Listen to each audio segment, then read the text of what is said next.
Hello and welcome to the Carbitrage Podcast, episode 229. That is 229. I'm Eric Berger, joined as always by my co-host Ryan Sinitsky. Hello. Hi there. Why can't I see the recording time in OBS? It's scrolled down a little. It is off the window a little bit. Let me see if I can... Just scroll it just a smidge. I like being able to see it. Why don't you just make it a little bit smaller? There we go. Perfect. All right, cool. Now very all good. is well. You can also always look at the zoom, but yeah, that I can't. monochrome TFT is not great. I can't see that from here. Anyway, like I said, 229. Before we kick off with our beer segment, I want to briefly touch on our Patreon page. Head on over to patreon.com/Carbitrage. On this super nifty little site, you will find two open-ended levels of monetary support for content consumers like you to support content producers like us. Basically, just kicking us a few bucks for hosting. It really all goes to beer, actually. But it gives you a couple of cool perks. One being you're automatically added as a Discord member to our cool Discord chat. And the next one is you get some swag and also notoriety. Actually, there's quite a few benefits. So if you want to pick up one of our coveted Carbitrage podcast koozies, head on over and start that up. Only like 50 left. That is true. Otherwise, you'll have to you're settle for one of the much better, arguably color correctly spelled Carbitrage podcast koozies. Better. I said arguably. It's not more gooder. Not unequivocally, but it's better, but not more good. Not more goodlier, absolutely. Better performing. Oh my god. Beer. I am drinking a Shiner Ruby Red Grapefruit, and I'm drinking this because it has very little alcohol. Because I feel like I am borderline dehydrated, so I'm trying to enjoy my life. Yeah. Last time I had coffee in the morning and I was dehydrated, I ended up having to go to the ER, so I'm going to try to avoid that. Just drink water, a lot of it. This may look like a Grolsch beer, but it is water, I assure you. It's just in a Grolsch bottle. It is. Which are still excellent. I'm drinking a Dakota Soul. It's good. Is it the same Dakota Soul from last time? No, last time I was drinking a Oberon. Oh, right. This time I'm drinking Dakota Soul. This is different than Oberon. My brain is big smart. One was American wheat ale, and this is a Pilsner. Yeah. Oh, I actually knew that, but I thought you started that in the last episode. Nope. Cool. So, Japanese Nostalgia Car actually had a tournament on 3D Bot Maker, which is a YouTube channel, which is actually really cool. They race Hot Wheels. Okay, I was just about to ask, is that the same thing that you were in on? Yes, it was. Okay. And yeah, I was in it, and Jana kind of did it with, didn't tell me that I was in it, and I was just watching, go, hey, I'm in it. That is my name. That's me. I'm Ryan. What a coincidence. I actually came in second place. I would have had first place if it wasn't for a Mazda RX-3. The RX-3 spun out ahead of me, and my car got stuck behind it. Oh, no. And then took my lead and turned it into a tie, and we had a tiebreaker race between my car and Ben's wife, Carrie. And Carrie actually ended up winning. It was a very good race. So is this round 1 or 2? I see 2 listed here. This is round 3. Oh, wow. Okay, yeah, all right. It's the final round. Wow. Well, you got robbed. I did get robbed. It's all because of the Mazda RX-3. Never trust an RX-3. So now do you have an irrational hatred of the RX-3? No, it's still like one of my favorite Japanese cars. Oh, okay. What about the people that do like the, those fourth gen F bodies where they have like an early, like a Tri-5 kit that they put on top of them? I know there's companies out there that will make an RX-3-ish front end for like an FD. RX-7. Yes, that's actually a Liberty Walk wide body kit. Oh, it's so terrible. It's bad. So anyway, if you're in one of the positions in companies where you make a like retro-styled body kit, don't do that anymore. The only time I've ever seen it done remotely well is on a Miata. Miata has there's a couple of retro Miata kits that look cool, but they're not supposed to make it look like a particular British car. It's just supposed to be British classic car. So a couple like the Ginetta front end Miata. Interesting. I thought you meant like an NB kit for an NA. No, it's Miata kit. That's interesting. Oh, weird. I know. Isn't that cool? Why don't you throw it on the screen? I'm going to once I actually find one that shows the front end of it. There's not a lot of great imagery for these, but let's see here. Copy image link. And sorry, audio only listeners. Yeah. So what I have on screen right now is what started life. Actually, maybe it might even be an NB. It's got NB that headlights. That is for the NB. There's one for a NA, and there's another company in Japan that does something similar. I tried to find the name, I couldn't find it in 2 seconds. So Ginetta. I don't know if I'm a fan of that. You looked up a weird one. There's one where they did mean, there's apparently this is a Miata kit. That's kind of cool. Pit Crew Racing, that's what it is. Look up Pit Crew Racing, Miata. This is fascinating audio. This is the company from Japan that does it. Oh, these do not look good. I think they look cool as hell. I disagree. Well, that's also like one with the stance pants on. All right, but you're still getting the idea of the front end. That just... And the rear end looks really good, I think. But, and I think they look cool. I think that you can't build them like a normal Miata.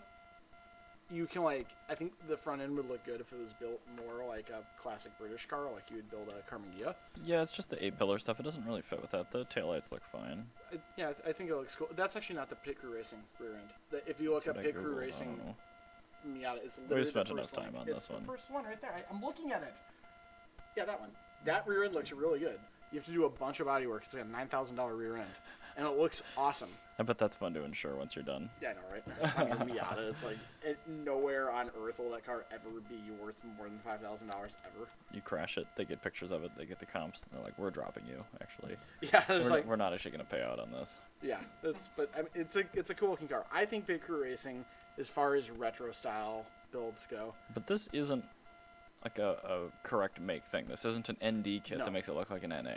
No, that's true. That won't work. I'm like, Factory 5818 turns one of my least favorite cars into something cool. That's the kit that turns a WRX, like Bugatti, into just a rear-wheel drive mid-engine platform turbo. That's thing. actually cool. Yeah, they just like, how the circle clips always pop out anyway, they just like sell you a plate that you bolt onto that, and then it makes a two-wheel drive. That's pretty cool. And then you use like the entire WRX chassis harness. It's like designed to bolt in with the WRX seats, the rack, the brakes, everything. I'm trying to think of other companies that do something like that, where they turn a car into a retro car and actually looks good. I don't think I can. With kit cars, yeah. Well, I mean, if you're doing like a Factory 5 where it's like going like a completely different everything, but if it's like if you're keeping the majority of the factory car, and then you just like do some bolt-on stuff, it's very difficult to pull off. Yeah, I feel like there's a couple, especially when car manufacturers were in trouble, like Lotus and stuff like that. They did a bunch of parts bin, but it wasn't with their own parts. It's just like, we need to make a car, so we're going to borrow from him and steal from this guy. I guess that's a good point, yeah. So, I don't know. Like the AMC Eagle, I mean, talk about a parts bin car. Yeah, but that's a parts bin car is different. I know. Yeah, it's not an homage, nor is it trying to be something else. You're not like trying to do like this Janetta thing with a Miata, where you put like a vintage car front end onto a modern car, or like those horrible Corvette 5303s, which are the most disgusting vehicles in the world, except for the shoebox Ford Thunderbird conversion things, which are the worst, and somehow get put into back to the 50s, and I cannot hate them enough. There's a Camaro-based one too for the 4th gen F bodies, and I'm not pulling any of this stuff. I saw somebody that actually had a Camaro Firebird conversion, and like Jana had never seen one before in life, and she was like horrified. Like ruined her day. Firebird? What do you mean? Oh, like a newer one? Yeah, like the current body style Camaro, but makes it look like a 3rd gen Firebird. I kind of actually like that. In real life, it looks bad. One of them came to a Cars and Coffee down here a long time. It's the one that uses E46 headlights. No. Really? I'm thinking of a different car. Because it was done like right after when the 5th gen launched, the 5th gen Camaro. A company like made a Trans Am out of a 5th gen Camaro. And I don't remember exactly what it's the Trans Am conversion for it, and it looks so awkward in real life. Oops, I'm already on this. Yeah, here. that one. I like this. That looks so bad. I think it looks fine. I mean, the Camaro didn't look good, but I really like the wheels. Like the E46 headlights is not my favorite thing, but I think it looks pretty solid. In real life, they look goofy, especially when they're like orange. Oh, orange would be a really bad color. It's good. You need this color scheme. Are you kidding me? No, people do real like full color schemes on them. No, I want to just be the Bandit, but something like more reliable. This one's a rendering, but again was made real once. That looks really terrible. Yeah. Oh yeah, that's taking like the worst generation of Camaro too. That's the 70s like 2nd gen Camaro. And then this is what the Trans Am Tribute looks like in real life. That doesn't have the BMW headlights. That looks terrible. No, it doesn't. Yeah, I know. The majority of them don't. Like, some of them, yeah, like the early ones, but the later ones do not use a BMW headlight. Oh, yeah, it looks way better with the E46 headlights. It looks so bad. Like, it's really gross that The one on the screen I like, whatever, I don't care. Yeah, no, well, of course, that one, once you see it at a different angle, I'm sure it'll turn into something horrible. The one I saw down here was just like I this think one. the one you saw was super early. This is a way later one. I don't know if it was. Oh, look at that orange one. That orange one, I think, actually might be the one I saw. I don't like that at all. Yeah, that might actually be the particular one I saw. There was gross. there's a company that does these. So bad. And I'm not going to look into it, but the back end actually looks pretty good too. I don't know. I don't really have a problem with that. I'm very insulted by their existence. I mean, do you hate that more, or do you hate the RX-3 that beat you more? Oh, the RX-3 at least is RX-3 at the end of the day. I'm just salty because I lost.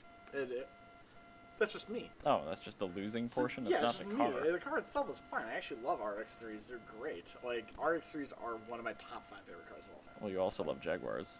Yes, but I like RX-3s a lot more than Jags. Okay. Well, maybe that'll change, because a year ago you couldn't care less about Jaguars. I couldn't care less, but I mean, now I can, but they're still not ever going to be one of my favorite cars. I do quite badly want a 1989 Jaguar XJ6 Van den Plas Majestic, but that's one specific car that I want quite badly, but does not mean anything for You the don't bike as want a whole. a red 98 XK8 convertible with no maintenance history? Actually, I kind of do. Oh, well, too bad it's sold. Tom's Yep, neighbor. Tom's neighbor. They finally got it sold. So I'll tell you the whole story. Tom came by after he listened to the episode. We gave advice, and it turns out that she ended up selling it via Tom on Craigslist. He offered to post it and like screen the calls. Okay. So I got through all the regular scammy stuff on the first day, and then nothing for a couple days. And then a dude texted me, and he called me right after. And you could just, if you sold cars online, you can tell immediately whether or not somebody's actually like hot to trot on a car. Yeah. Dude was asking all the right questions. So comes by, hands the conversation off to Tom's neighbor that actually owns the car, but they have the time scheduled where they're both home. These guys show up at like 2:30 on a Saturday. Tom calls the neighbor lady that owns the car at 4:30 to ask how the deal went, and she's like, "Oh, they're still here, looking at the car." So it turns out the Carfax on the car had like a bunch of dealer maintenance on it. So it had a lot of really good That's information awesome. on That's it. great. I'm like, dude, those count as service records. But they sold it for $8,000.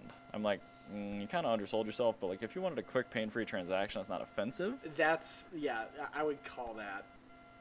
That's quite good for Craigslist. It's Especially not in like offensive. 2-3 days. But like it had some maintenance history. Yeah. Like I still think they could have done better on. I think it would have gone for 10. All day on burner trailer. No Yeah. questions asked. No trouble. But I mean, by the time you factor in somebody that's willing to sell it for you, you'd want to give them something. So maybe $1,000 there, plus on the other end, the buyer premium is paying by somebody, not Not you as you, the it's seller. not your I know, problem, yeah. I know. But that person's not going to bid as much based on that. No, they bid. They bid. Like, Anyway, that's the they thing. sold Like, it for too little.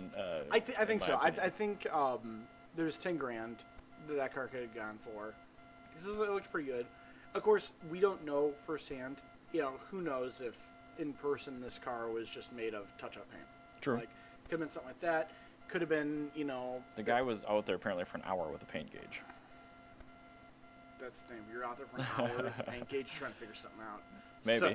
Because I've never seen an hour with a paint gauge. Paint gauge takes, 10, 15 minutes at most? Yeah, to do every panel. To do every panel, and then on top of that, you spend, that includes the 5 minutes of figuring out, how to get it, into, something that you can make sense of. Right. Yeah. And, if you don't look at another... Why is this in furlongs? I don't know how big a furlong is. Why is this a very small fraction of a furlong? You move it and it, measures a velocity? Why would I care about the velocity of my paint gauge? It's giving me the true angle based on... What? Yeah, How do I turn off all these features I don't want? Yeah, exactly. How do I get rid of this pop-up ad? Oh, I'm sorry, that was me. How do I hit my microphone? That was me, I did that. But Apparently I'd be a good Jag owner because I hit my microphone. But, I think it's... For only being posted for 4 days, I think they did just fine. They did fine. You could have... But this is also that, kind of thing, or, when it comes to dealing with, like we were talking about on a previous episode, when we were talking about having... On a previous episode when we had we're talking about doing, a automotive consultant. Right.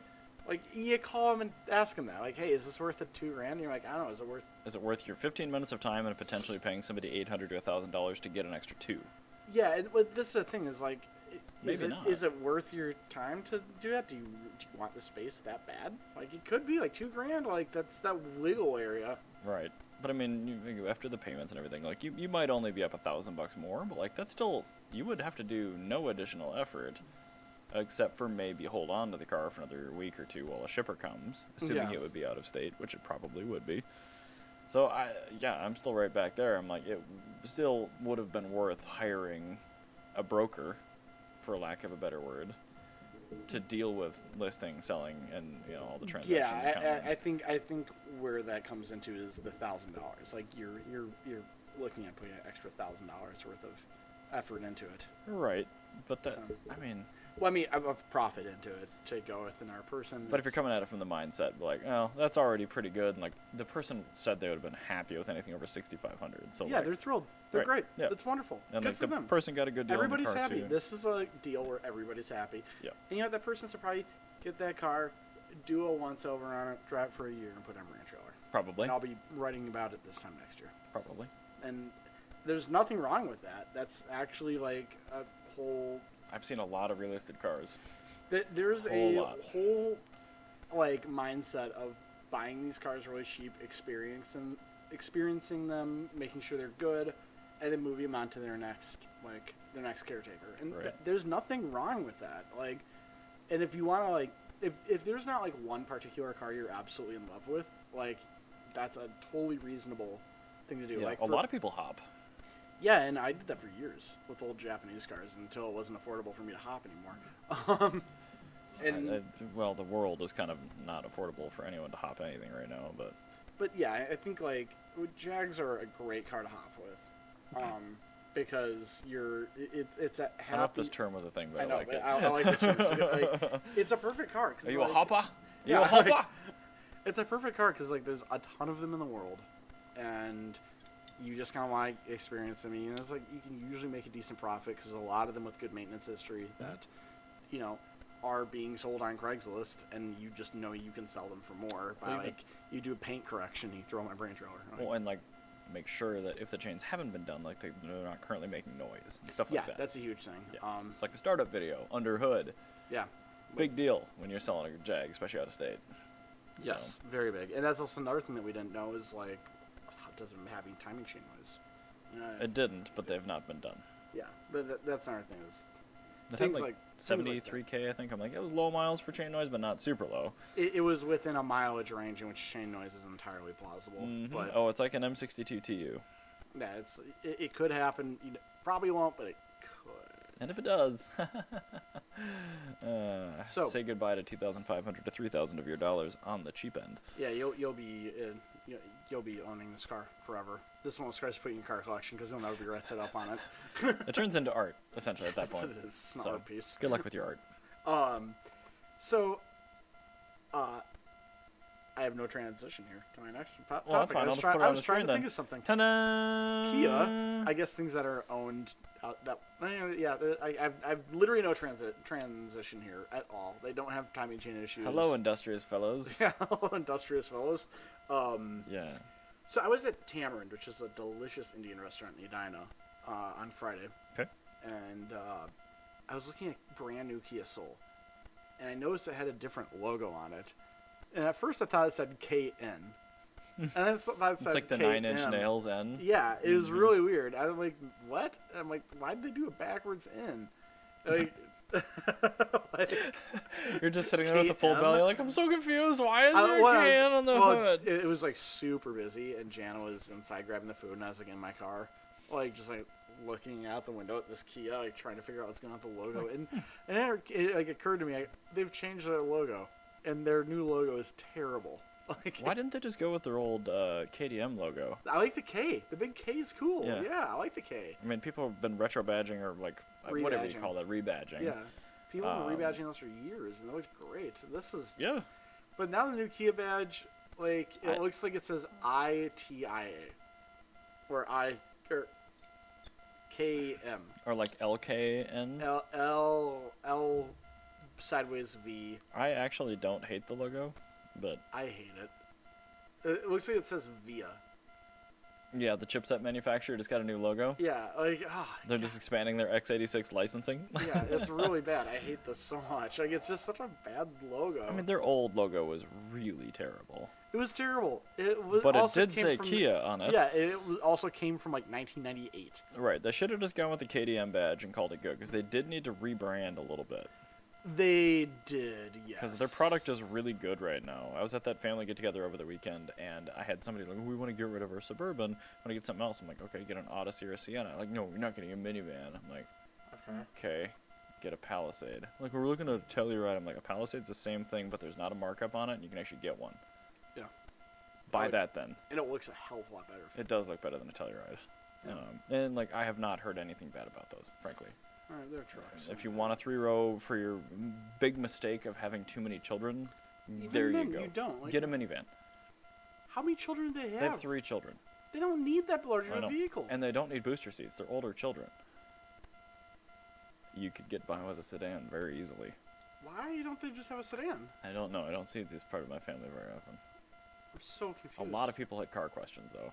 Boy, did they come out of the woodwork. Oh god, you had to like have like a queue or like a. I keep telling people, like, I will give you advice. Like, Whatever you're looking at, like, yeah. Tell them to get a number and like, don't sit in line. buy that. And these were the people. I think I last saw them at Scott's wedding like 5 years ago. Jesus. And they're like, oh yeah, we have an Enclave. I'm like, get rid of it immediately before the timing chains let go. Timing chains blew up. Since then, the timing chains let go, and they got rid of it. I'm just like, Sounds like they've got bad taste in vehicles. They do, and I'm sorry to say I told you so to family, but I'm not sorry to say I told you so, because So- I told you so. I have like. I'm just honest with my family with their cars. I'll tell them because I don't like going to family events. I'm like very mask off at family events because I'm annoyed to be there. And I'm not usually annoyed to be there, but like I don't have a filter like to like placate people. Yeah, that's what I mean. That's like, I'm actually not all the time, but like it's like, I'm like great. Now I had to like drive like from like St. Paul to Egan or something, or I had to like stop whatever I was doing, or I had something else scheduled or something. Also, you have to understand, Jewish family events. There's one every weekend. Oh, okay. So it's not one of these That's things where what I it's mean. one every few years. No. Okay. All right. This is all the time, and this is why I go to them when like once in a blue moon. I go like one or two of them a year at most. Well, it's better than I do, so I kind of understand that. But I have like one aunt that, so she's like money's tight for her because she's got a special needs son, and like so she needs something that's super reliable, that's like very very very comfortable. Okay. Like extremely comfortable for a daily. Like it's the only person on earth that crossover makes sense for. Okay. That like is a little bit taller, so it's easier for her to get into because she's like 70, not quite, she's like mid 60s. Something that's easier to get into. Like a Kia Soul, basically. Gonna need a price range. Well, that's the thing, is like as little as possible is their price range. Yeah. Like $5,000. Oh, okay. I was gonna say an XC40 is perfect for her. Except like if it breaks, like then she's screwed on the XC40. Yeah. And so that's where I'm like, is she like Souls? Do they have good seats? I don't know if they Souls do. are super comfortable. Like they're good. Are they? They're solid cars. Okay. I don't very know. comfortable Yeah, I'm vehicles. trying to think of like the cheapest stuff that has the best seats. Basically, she's the perfect person for Mitsubishi. I And was so she's thinking, actually in one. What about now. like a second gen RX 350? She's actually in a newer Outlander. Okay, an RX is gonna have way better seats than an Yeah. Outlander. And she got the Outlander just because she got extremely good finance on it. Sure. So that's kind of what the deal was. It's just the right financing thing with the Outlander. But like she's like the sort of person that Mitsubishi exists for. Ah. Yeah. Yeah, I want your cheapest, newest thing, please. Your cheapest, most reliable, comfortable thing. I need. Let me introduce you to the Mirage. I need an appliance of a certain size. That's what she's looking And for. function. A certain size and function of appliance. Yeah. There's nothing wrong with that. I mean, it is what it is. That's the car she has. But yeah, it's not. Those are questions I get. And, like those ones bother me because they're so difficult to answer. Well, especially, I love when people don't already have their mind made up, but I kind of hate it too. Well, it's not the fact they don't have their mind made up. It's just like I get like hit with like really weird questions. Like I need to research. Like my mom was like my mom looking for cars. Like, I want a better car. What the hell does that mean? And she goes, I want something that's a little bit nicer. What does nicer mean?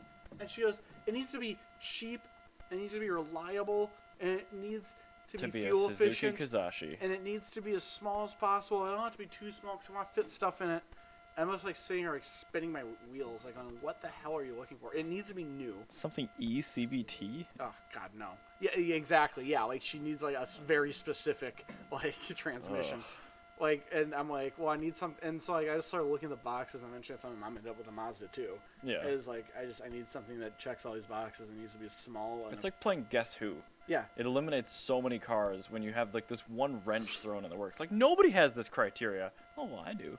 Like, well, then you can have this one car. There's one car in the world that fits you. And, There you go. Like, so like, with my And it's mom, terrible. like, Go buy it. And now she's got the Mazda too. She likes it, but it's a little bit too small. So now she wants to go back to Honda Fit, but this time with a manual. So the moral of the story is, it took my mom 10 years to figure it out, but she found out that 10 years ago when she bought a Honda Fit, like just decided that she wanted to be a big adult and buy a car without asking anybody. Oh, no. And she bought an automatic Honda Fit that told her she bought the wrong vehicle because it's automatic, and she didn't get it. And now 10 years later, she goes, "Oh, that's what you meant." Yeah, that's what I meant. Like, an automatic Honda Fit sucks. A manual Honda Fit is a great good car. Yeah, It's like when my mother snuck out and bought that first X3. exactly. Or second one, I guess. Yeah, that's literally what my mom did. She snuck out. And it's like, oh, it was a dealer demo. It was a great deal. I'm No, like, it wasn't. There's nothing that was a good demo. No, and nothing was good about this. 2 months later, it got lemoned out, yeah, it was and a that was bad vehicle. that was that. It was a bad vehicle. It was a terrible, terrible vehicle. Poorly made. It- No inspiration. Terrible. Like with my mom's thing, like it was entirely like I gave her very specific directions. I said, get the manual. I hate that there's like reliable automatics now that totally ruin a car, and it's just such a weird way to describe it. Yeah. Like, and like you can't say that in layman's terms why No. that would destroy the car. Well, and especially in like my case, if I say buy the manual one, people are just like, "Oh, he says that about every car." I'm like, That's it's why true. That's why I do not harp on that. But I don't care. Yeah, I'm happy with telling people I told you so. Well, I prefer to just not harp on it and then be like, yeah, no, the manual is way better. I get why you'd want the automatic, but the manual is way better, and you're gonna enjoy it a lot more than when people get it and they go, "Well, you're right." Like I'd rather be, "Well, you're right," than, "God damn it, I was right." The manual is just much more abuse Engaging. tolerant. It's engaging, is what it is. Well, yeah, but in a lot of cars, it's also able to handle Yeah, lack of fluid changes and auto. Exactly, and I think with my mother's instance with cars, what she was looking for was the word engaging, and she didn't know what word she wanted to use, so she said, "I want a better car. I want a nicer car." Like, you don't want a nicer car. But she's like, "I want a car like your dad's car." I'm like the G35? She's like, "Yeah, but I don't like the seats. I don't like the trim." Like, you don't want a G35. You just want a car with heated seats. Like, it's just, I want something that's fun. Yeah, I want something with heated seats. I don't want to kill myself in the morning, and I want my butt to be warm. Yeah, like... Let me introduce you to the Fiat 500. Exactly, so... Or the Mitsubishi Mirage with high trim level. Yeah, very, very high trim level. To get heated seats, you probably got to be all the way up. Yeah, and then you can't get the manual. Oh, well then never mind. Let me introduce you to the Fiat 500 again. Yeah, exactly. Just get the base model Fiat 500. Pretty much. Anyway, so... Yes. I was, Speaking of spouses... Yeah. Somebody's spouse. I was very poorly waking up this morning at home, and Corey's like, "Huh, Nathalie Maillet died. Her husband's murdered her. Single husband." I'm like, "Who is that? And what?" He's like, "Oh, she's the lady that runs Spa-Francorchamps, the track." The racetrack. I'm like, "Oh, and what happened to her?" I'm like, "Apparently she was found dead, and her husband is the killer, and it happened last night." I'm just like, "What? Well, oh." Suspected killer or Like, actual killer? no, apparently actual. Like, apparently, like, that was a thing that got caught because it happened in her own luxury home in Luxembourg. I'm just like, oh, okay. I'm not really sure what that means for the future of the track. Hopefully it doesn't, like, go control-wise to the murderous husband. No, it Hopefully can't, there's 'cause he's a in different jail. kin. Well, yeah, hopefully it can't go to a felon or whatever, but... No, it means to be in jail. Like, he can't, literally won't be able to get it. Like... But I mean, it's really unfortunate because I mean, like, she sounds like from reading that she's very much like a Christy Copham. Like, you always figure like the person, like, if it's a lady and there's a racetrack involved, like, oh, they're just, following on somebody's coattails, but not the case here. Not like, at all. I never assume that. If somebody actually takes the time to actually own a racetrack ever, especially like a world-renowned one, like Spa. Yeah, like you don't like accidentally get a racetrack. Like you choose to run it. But I don't know So, how bad the Tinder. What happened? How did she get a reverse Phil Hartman? Blunt force trauma. Her blood was found on an implement. I didn't mean literally. I mean, what would she do to piss him off? I don't know. Probably had too many Grindr accounts just like constantly reloading on her husband's phone, and he just had enough. He's like, stop making all these fake Grindr accounts for me. I'm like, no, I think it's funny, ha ha ha, in a Luxembourg accident or whatever. Accident. She had an accident.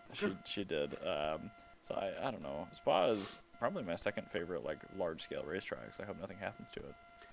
I'm sure it won't. But I'm confident but that's everything will be also totally okay.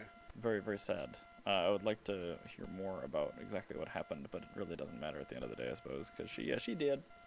Yeah, I mean, the loss is the loss. It is what it is, so can't really do much about it. Nope, and I don't live in that country either, so. Well, good news about coming from a completely different part of the world. The new Z car, apparently. God damn, this fucking fly. Yeah, I hate this fly. Apparently it's Le 400Z. Yeah, anyway, I just put a picture of it in here. According to Japanese Nostalgia Car, it looks very promising in person and good, which is a amazing thing, because J&C they aren't one for fake praise. They don't say like, hey, this is a good thing when it's not actually a good thing. So they've actually seen it in person now? Yes. Okay. So when whenever a J&C says something's good, they're somebody that's like afraid to say bad things about a car because they want to like keep the OEMs happy so they can continue doing their job. Oh, you invited me out and paid my plane fare. I can't say bad things about your car. No, like I hate when car reviewers are like that. Where you have to like read like exactly what they wrote, like because they don't want to be rude. Like they're willing to just like not be nice about something. Like they'll completely ignore a car if the car sucks. Ben's photos are good. This is actually Dan, his brother. Oh. They're both great photographers. Dan's got a lot of photography gear. He's nice. really, really, really talented.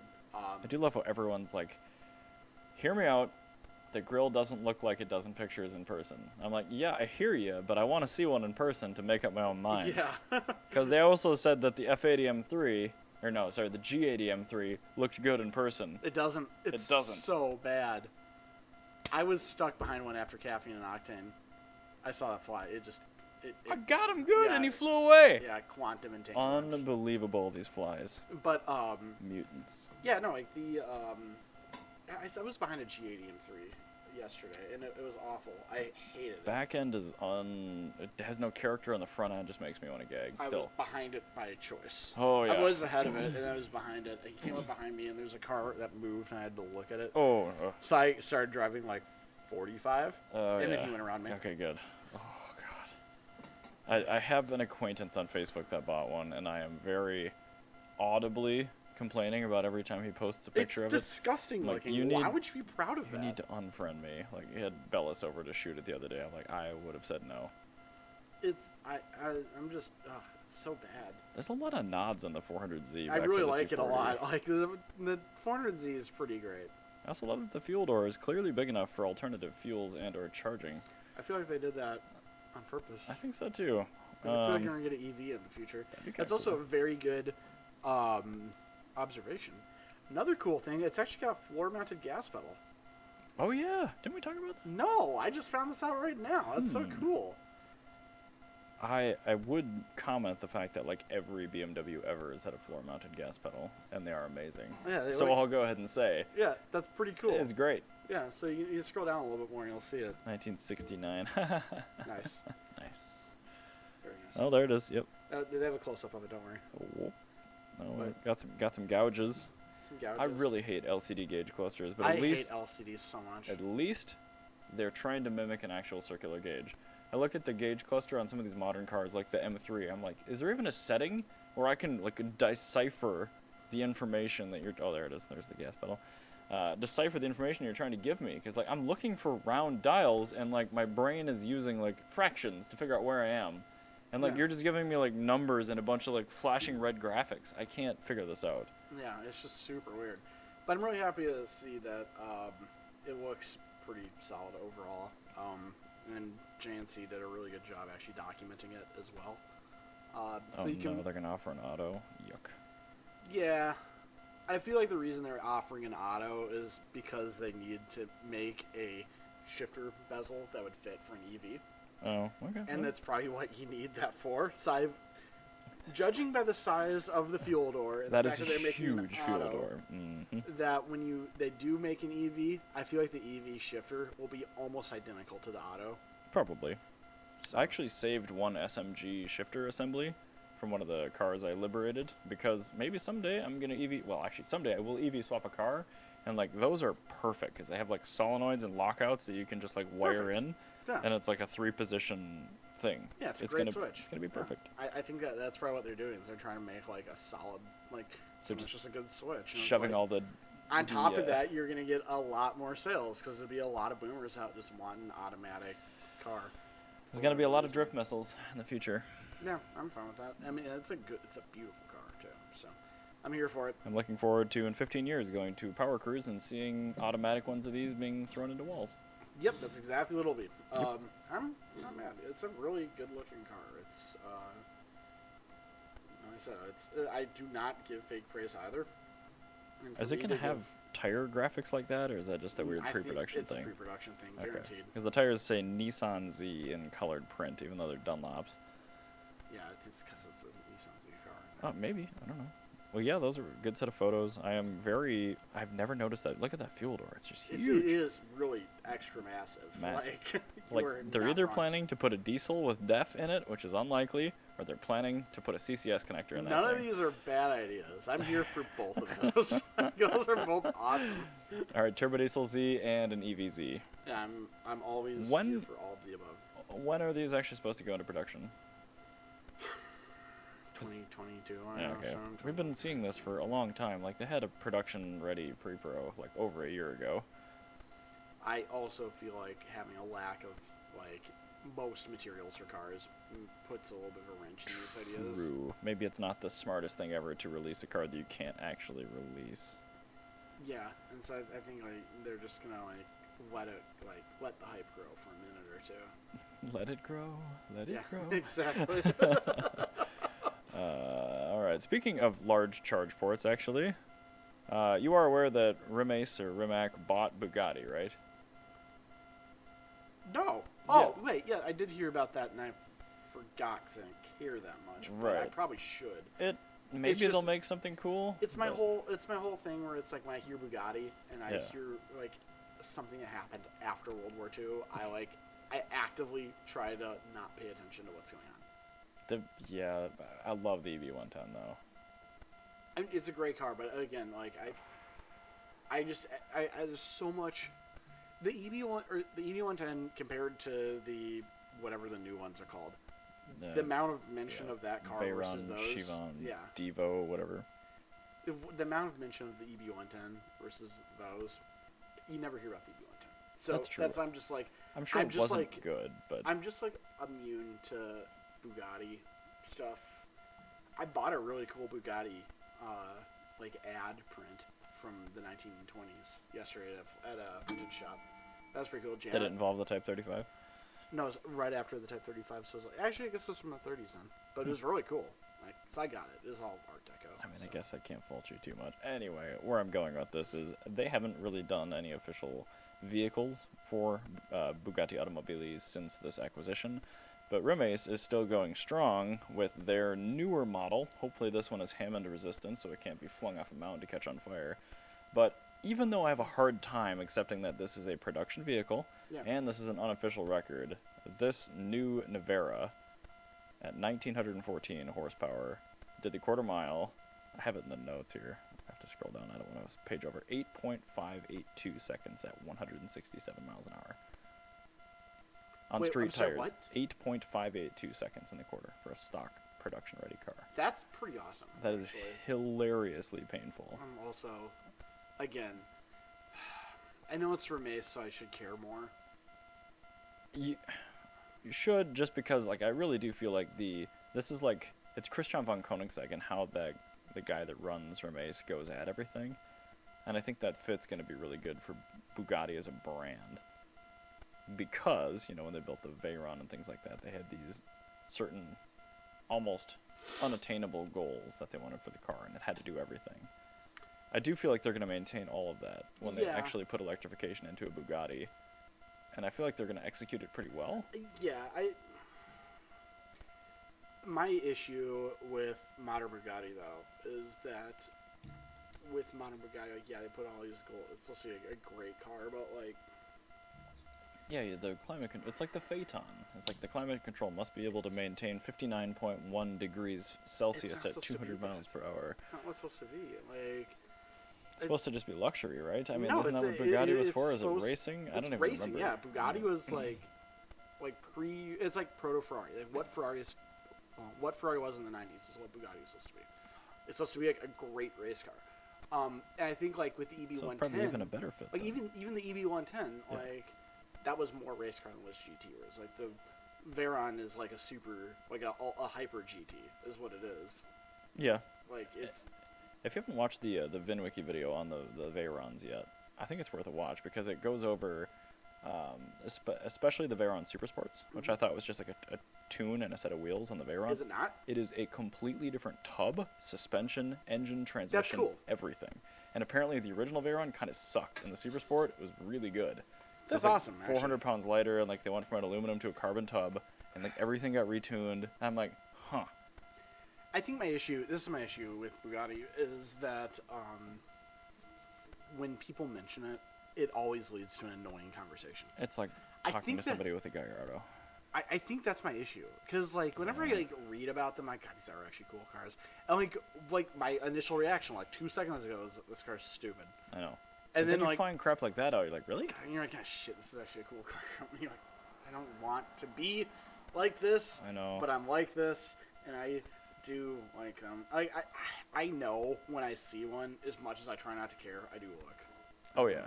Cool. I know. But like there was a Devo at Cars and Coffee. I'm like, I didn't even go look at it. It's probably an interesting The car. Devo was actually kind of cool. I'm sure it's interesting. I don't care. Yet. Also, I don't care yet. I don't have like every rapper in the world really tell me about how great the Bugatti Devo is, which also makes me totally allergic to the Veyron. A car like that needs to see out its first owner before I'll be able to pay attention to it. I think so, yeah. Because I'm sure in 30 years I'm gonna really like investigating those cars. Yes, I think you're right. But anyway, I guess the point of this is I really think Rimac is going to do the moniker proud because that is a lot of performance. That is a lot of stinking performance. And you think of the advancements of the Type 35 in its era versus like the advancements of putting state-of-the-art electrification into a vehicle. This is what kind of takes the wind out of my sails here with this. Takes the lead out of your pencil? Yeah. They have just shy of 2,000 horsepower and ran at 8-second quarter mile. Mm-hmm. I know for a fact that there's Civics with half that power that are doing that. I would care more if it was in the 7s. I bet if you put drag radials on it. Here we are, though. But like a Civic is going to need drag radials. It's not doing that on street tires. I know, but that's in my head. No, I know. Like this guy just spent $1 million, or he'd spend $50,000 and like build like the world's greatest. So it's Honda. perfect. It fell into the same trap as the Veyron, where I don't really care, but in the future I might. Yeah, I guess it's to be modern Bugatti proud. But I want Rimac to be different than that. Like I want Rimac to be like really cool. Hopefully they keep making their own just ridiculous like. It looks like a freaking McLaren. Who cares? Yeah, I don't care about how it looks. But it isn't.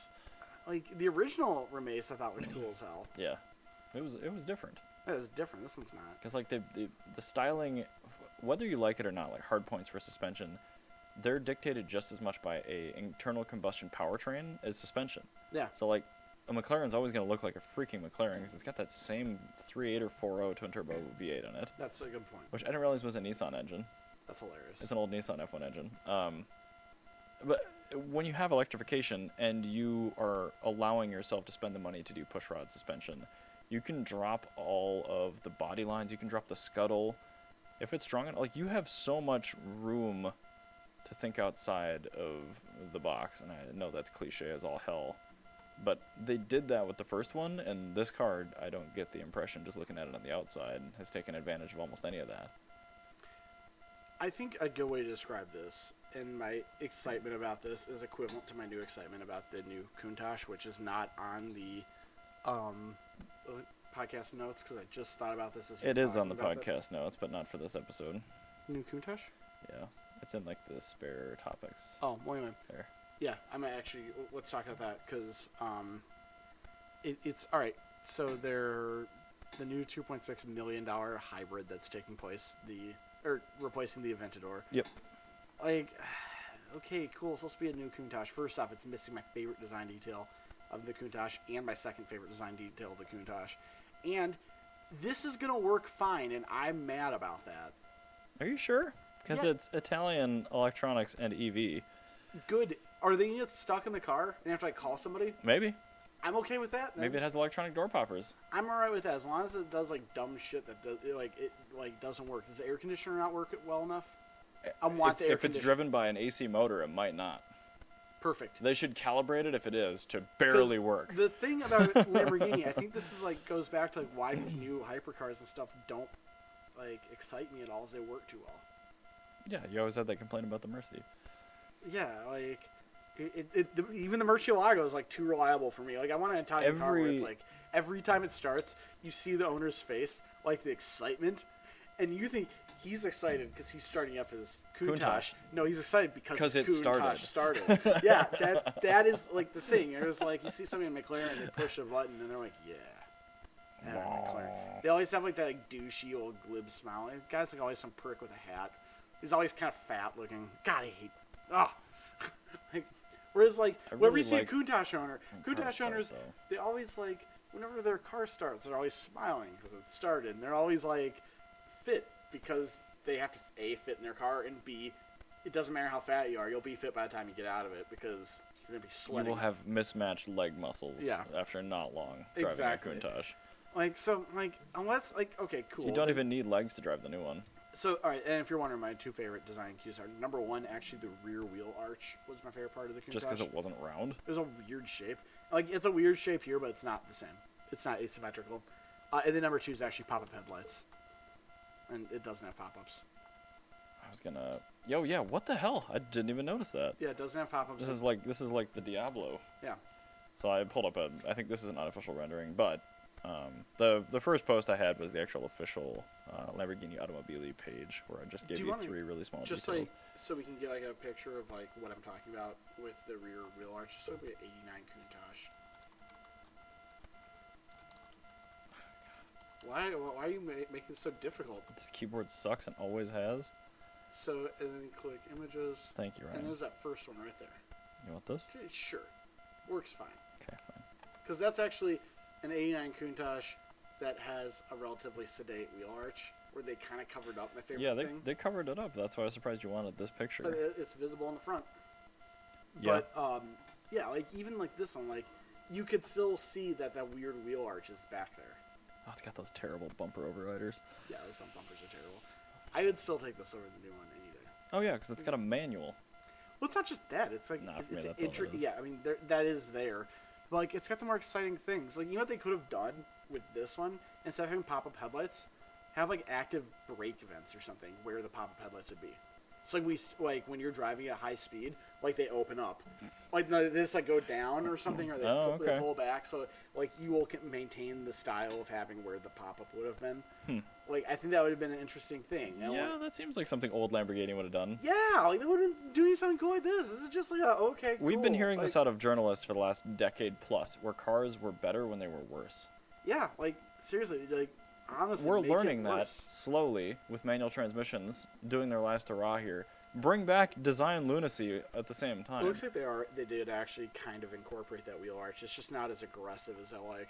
I'm seeing a picture of the new one, and I see the aggressive wheel arch, but it's just not as good. It's 2022. Oh, I think there was like a side profile on the render. Yeah. Oh, here we go. Yeah, there's the two of them. Hey, here, I actually found a picture of the two of them side by side.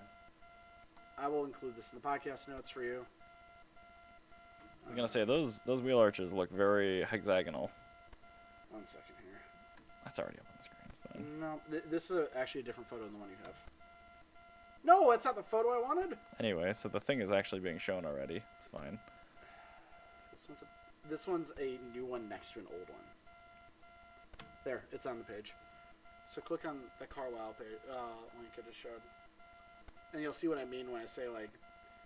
It doesn't have as aggressive of the wheel arch. That's like an LP400. That's an old. Yeah, it's an old boy. It's a periscope. It's like a really old boy. But like, you see what I mean? Like, it doesn't do all the exciting things. Like, yeah, it's got the gills and stuff, but like, it doesn't have the big dumb vents in the back. It doesn't have the stupid window. Like, it doesn't have the stupid. it doesn't have the stupid window, Eric. Right, I know. It's just, it got like tiered glass. Like this, I want a stupid window. Like This just looks like an Aventador that somebody put a Rocket Bunny kit on. I honestly thought that this was just a rebodied Aventador. It probably is. It looks like an Aventador. It's certainly an Aventador windshield. So yeah, I don't know. Like people were like sharing this on Cars and Coffee or whatever the hell it is, the most bro Minnesota car page. Is that where Yusuf got spotted? I don't know, but I saw it there, and then I saw somebody share the Integra. We talked about earlier. Mm-hmm. I'm like way more excited about the Integra than this. It's just like I think I am too. Obviously, you know my reasons, but it's. I mean, the Aventador is due for replacement, so like it makes sense. It's going to be some sort of hybrid, which it has to be. But I think I'm going to be way more excited for what replaces this. yeah, I don't want this to be the new Aventador. Well, also the thing is, another thing with like Lamborghinis, they're replacing the Aventador I think too soon because it needs to be replaced right now. The Countach needed to be replaced in like 1985. That is true. That car was around a really stinking... And so was the Diablo, frankly. Yeah, like the Diablo like made it into the 2000s. Well, actually, come to think of it, I liked how long the Murcielago was alive. Like, it wasn't the that long. Murcielago was like totally reasonable, but the thing is, like the Countach was way too long. The Diablo was like kind of long. The Diablo is the same age as the Aventador is now. But I mean, like relative to what changed in the world. Right. So I think that like the Aventador should stick around until it's just a little bit obsolete. Take the Mulligan 2020 year and then call it good. But they've already done all their special editions. I would have done. I would have replaced the Aventador in 2025. That's how long I'd wait. 2025. Like it really I'm needs. so glad that you don't dictate. Well, it needs to be properly obsolete. Like it needs to like you were still selling a car in 2025 with a V12 combustion engine and a single clutch automated transmission. Yes. Like that's the thing is it like when Lamborghini historically replaced their cars, they milked every ounce of just anything out of it, any excitement that you could possibly have for this car. Like by the time the Diablo is done, people were tired of the Diablo. Yeah, that car did last. And the Murcielago, when the Murcielago like disappeared, people still wanted it. I know. Those like, only lasted for like 8 years. 7, 8 yeah, years? like they made them. That's for, a regular cycle. They made a totally regular cycle. Like I don't like that. No, that's dumb. I want it to be like I really want to be just like over it when they're done. Like I want to be just like I'm not done when I'm full. I'm over when I'm hating myself. They should have somebody that works at Lamborghini have a child when the car is first like released. And then when that child is ready to drive, you then release a new one. That's how long it should be. The entire growth cycle. Because that's the thing is like another part of this is that the Countach and the Diablo, for our entire childhood, well, the Diablo for us, yeah, Countach or Gen X yes, or older. You're right. Your entire childhood was dominated by one car. You didn't have a series of cars. Right. You didn't have like the Mustangs were all great, like a Boomer had. Like yeah, no, you had. I had the Diablo. You had the Diablo. Like that's what you had. You had that one car. And when I went to the Detroit Auto Show in 2000 and I saw the Murcielago, I'm like,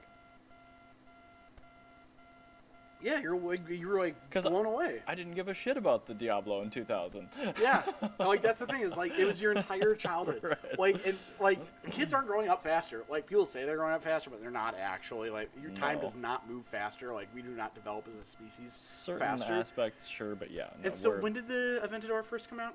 2008. No, hold on. I think it was post recession. I think it was 2013. I think no. I will find it. I'm sorry. 2011. 2011. Fine. Yeah. 2011. Yeah. So 2025 is like kind of right on the nuts there. Why is this saying it ended production in 2017? I am almost positive this is still in production. It is still in production. I'm pretty sure. Is that just like the base car? Maybe. And they've just been making like weirdo special editions since. Yeah, but what the hell? No, they definitely still make this piece of crap. Yeah. So regardless, you still have about 3 years left for children to hit their teenage years and then eventually be able to get a car. Right. So they have about 3 years left in which this car should be at the very bottom of relevance. So in these 3 years, yeah, pull Marcello Gandini out of his like old folks home and have him design like one more car for it. So that's just my soapbox on this. Oh. It's too much too soon. I don't know. The Wikipedia article's dumb because it shows right in it that they're still making the Roadster. So. Okay, so yeah, and it said they made a special edition till present. Oh, and the from SVJ 2019. is present. Yeah, they're still making the Yeah. Aventador. So, yeah, they're still making it. So, I don't know, I think they should make it for a few more years. They're making 4 versions of it still. Yeah, like it's still very much so in production, and it should continue to be in production until these kids like are done with like middle school. And they're all automatic still. They're all that same 7-speed. Like automated. you should maybe not like a full driver's license, but at least like a learner's karting. permit. Like you can win a karting race. Yeah, like a learner's permit. I think is like a good, like 15 years old. Like So COUNTACH was what 74 74, I think. to 89. 90. I think they sold a few in 1991. Oh, I actually, feel like the Diablo came out in 89, didn't it? Or was it No. 91? That was in the 90s. Yeah, I thought it was 'Cause- either 90 or 91 then. The COUNTACH was still 1990. Yeah, they made Wow. 1,983 of them. So 14 years. Yeah, you could drive on a permit in North Dakota Mhm. if you were born when the And then the COUNTACH came out. Diablo was 1990 and 2001.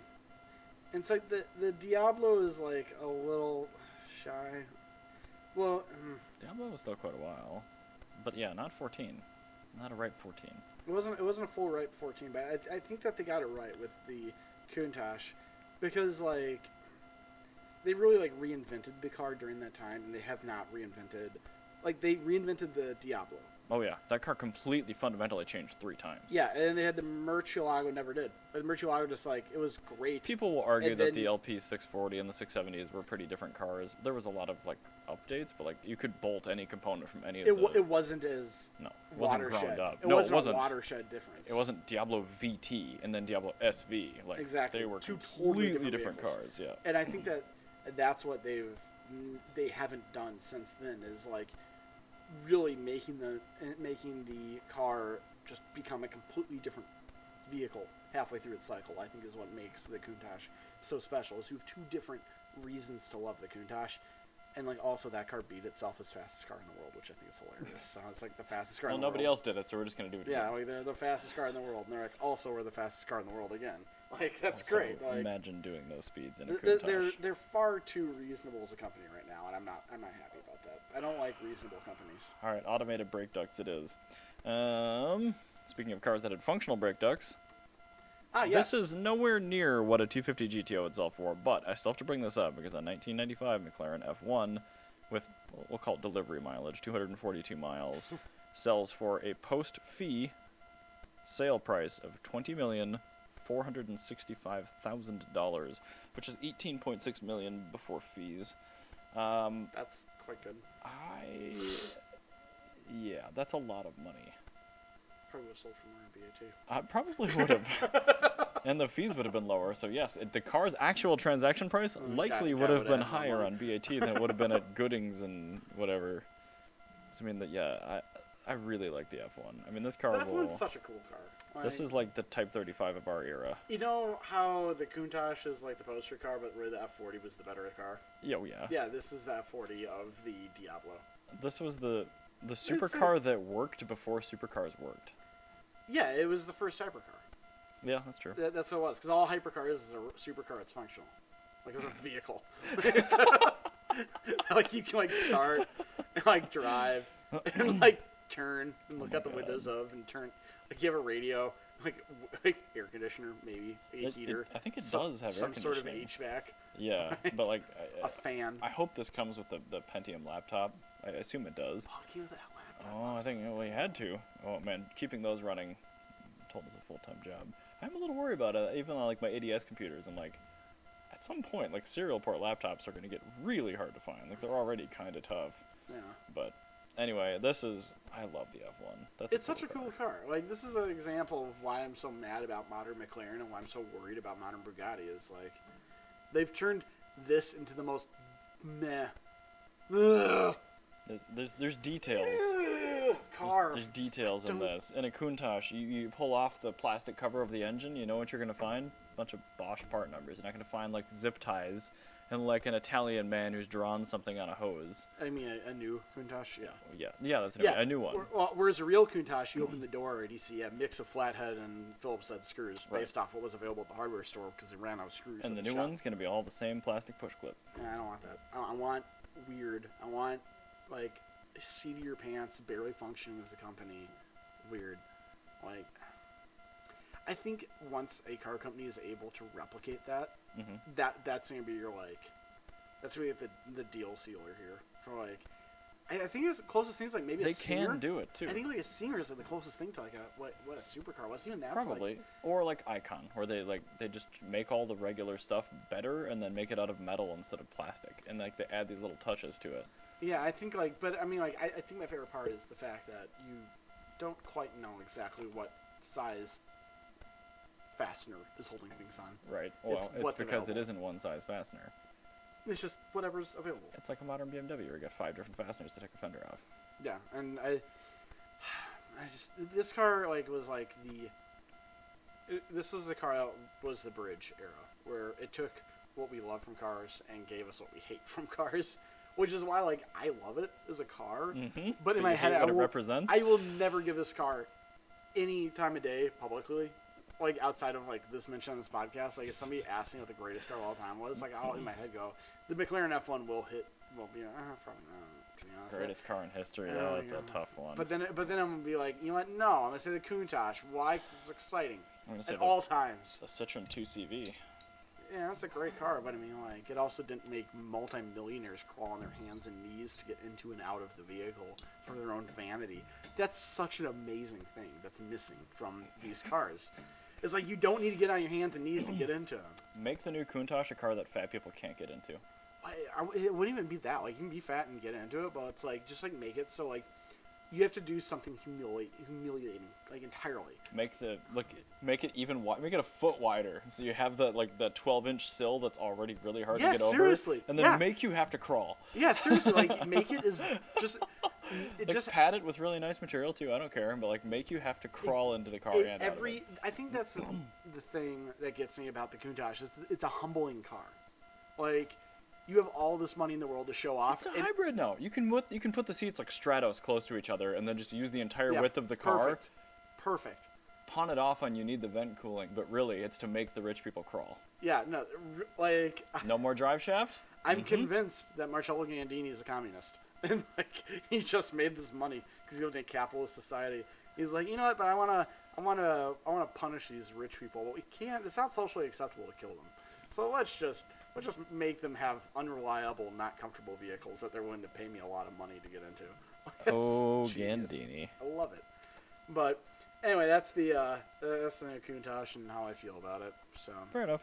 All right. Anyway, I'm gonna move that up into the notes, so I remember to put it in the little blurb, but yep. Do you want to mention that bipartisan bill real quick? Or nah, we'll do that next week. We need more time. So anyway, tune in next week when we're going to talk about politics. A little bit. It'll be exciting. And yeah, you know us. Bye. Bye.